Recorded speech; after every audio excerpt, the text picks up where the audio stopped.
only 2% of people with learning disabilities or in this area or in employment. Nationally, the average is 6%. How would your party help more people with learning disabilities get jobs? Well, for the Animal Welfare Party, fairness is absolutely central to everything that we believe in. Fairness for everybody, everything, including the planet. And so respect and enabling people to get into the jobs and the workforce is really crucial. So we do have a number of policies. I'm going to refer to the Animal Welfare Party manifesto to talk about that. So broadening out opportunities is very important. Broadening out accessibility to courses which are applicable to people in different parts of their life. It could be apprenticeships, and moving away from reliance on our academic schools that provide the workforce. It's levelling out so that it is equal for access for all.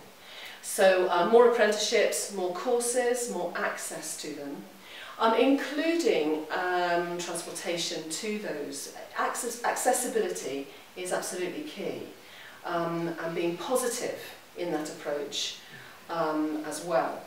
So yes, that's also very important. Flexibility of working hours and working life, which I think is also quite important for people in different situations in their life.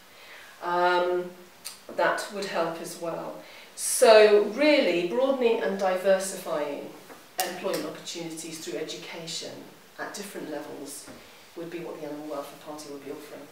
So you're absolutely right, the situation isn't good enough. I've always believed when we look at how to support those people with learning disabilities, they should always be given the same opportunities as everyone else in society, and one of those key opportunities is the right to work and to be able to have the opportunity for independent living and to be able to demonstrate a satisfaction in the job that they're excellent at. And so what we've done in the past is several things to try and encourage more people into work, people with disabilities, including those with learning disabilities. So we've had our Disability Confidence Scheme, which we've got about 10,000 employers now registered for, and we've seen about 1 million more people with disabilities in work since 2013. We'd like to go further still, and one of the things that we've been looking at how to increase that number is through something called the Access to Work scheme, where we're increasing the amount of funds that's going to that. I'm really keen to look at new opportunities. I am also universities minister, and I'm really keen on training support for people with learning disabilities as well, making sure that when it comes to future skills that need to be learned, we provide the right courses for the future, and that includes investing in further education as well.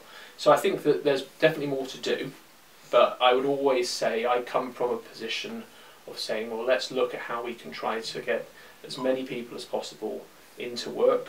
Work enriches people's lives, and we're able to do that by also ensuring when it comes to some of the payments, the personal independence payment, that payment is then a wraparound payment that can then be supplemented to someone's income as well. It's a good question, and I think it's quite a complicated solution to that problem. I think a big part probably comes from stigmatisation of people with learning difficulties, which I think the Green Party is quite keen on, quite desperate or determined to improve that situation.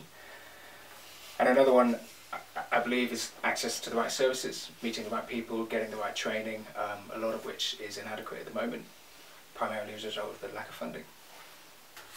Well, there's lots of different ways that we can help people with learning disabilities get jobs.